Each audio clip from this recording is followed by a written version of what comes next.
Bismillahirrahmanirrahim. Pidato kemenangan Zohran Mamdani bukan sekedar peristiwa politik, melainkan pernyataan filosofis yang menggugah tentang suara rakyat, martabat manusia, dan demokrasi. Di tengah landscape politik Amerika yang dipenuhi retorika populis, xenofobia, dan krisis kepercayaan publik, Mamdani menyajikan narasi yang berbeda. Sebuah perlawanan yang penuh logika tetapi juga empati.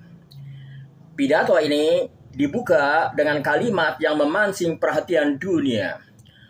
Donald Trump, since I know you are watching, I have 4 words for you. Turn the volume up. Donald Trump, karena saya tahu Anda sedang menonton, saya punya 4 kata untuk Anda. Naikkan volumenya. Kalimat ini bukan sekedar sindiran. Ia adalah simbol keberanian moral. Volume menjadi metafora bagi suara kaum yang diremehkan. Alih-alih menuntut Trump diam, Mamdani justru menantangnya untuk mendengarkan lebih keras. Di sini, politik berubah menjadi ruang afirmasi keberadaan. Keberanian menegaskan diri di hadapan kekuasaan. Setelah itu, Mamdani memperluas ranah pidato dari personal menjadi politis eksistensial. New York will remain a city of immigrant, a city built by immigrant, powered by immigrant, and as of tonight, led by an immigrant. New York akan tetap menjadi kota para imigran, dibangun oleh imigran, digerakkan oleh imigran, dan malam ini dipimpin oleh seorang imigran. Dalam kalimat ini, ia menolak narasi nasionalisme eksklusif. Kota bukan milik garis keturunan. Kota adalah hasil kerja kolektif manusia yang hadir dan berjuang di dalamnya. Perspektif ini mengingatkan pada filsafat eksistensialisme. Eksistensi mendahului esensi. Identitas New York bukan ditentukan oleh sejarah elit, tetapi oleh mereka yang membangun realitas hari ini. Selanjutnya, ia menekankan bahwa kekuatan politik bukan milik individu, tetapi solidaritas. To get to any of us, you have to get through all of us. Untuk menyentuh salah satu dari kami, Anda harus melewati kami semua. Kalimat ini menolak pandangan liberal yang individualistik.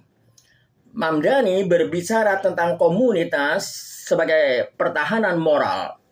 Ini sejalan dengan konsep ummah dalam Islam. Manusia tidak berdiri sendiri. Ia menemukan martabatnya dalam kebersamaan. Pada bagian lain, Mamdani menyentuh inti etika politik. A life of dignity shouldn't be reserved for a fortunate few. It should be one that city government guarantees for each and every New Yorker. Hidup bermartabat tidak boleh hanya dimiliki segelintir orang. Itu harus dijamin oleh pemerintah kota untuk setiap warga New York. Di sini, ia mengembangkan gagasan Immanuel Kant. Manusia adalah tujuan, bukan alat. Martabat bukan hadiah, tetapi hak. Pidato ini bahkan sejalan dengan maqasid syariah, bahwa negara wajib menjaga jiwa, kehormatan, dan kesejahteraan manusia. Lalu ia membantah dikotomi palsu antara kebebasan dan kesejahteraan. We can be free and we can be fed. Kita bisa bebas dan kita bisa diberi makan. Kalimat pendek ini adalah kritik terhadap liberalisme yang hanya menjanjikan kebebasan formal tetapi melupakan kebutuhan material. Kebebasan tanpa roti hanyalah ilusi. Demokrasi tanpa keadilan sosial hanyalah suara tanpa kehidupan. Tidak berhenti di situ, Mamdani mengembalikan makna demokrasi kepada asalnya. Together, we've built a movement where every day New Yorkers recognize themselves in our vision of democracy. Bersama-sama, kita telah membangun gerakan di mana warga New York mengenali diri mereka dalam visi demokrasi ini. Demokrasi dalam pandangan ini bukan sekedar pemilu atau prosedur hukum.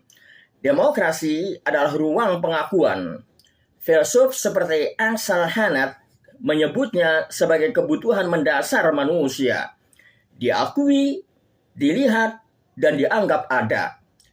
Pidatonya mencapai titik reflektif ketika ia menyitir Nelson Mandela.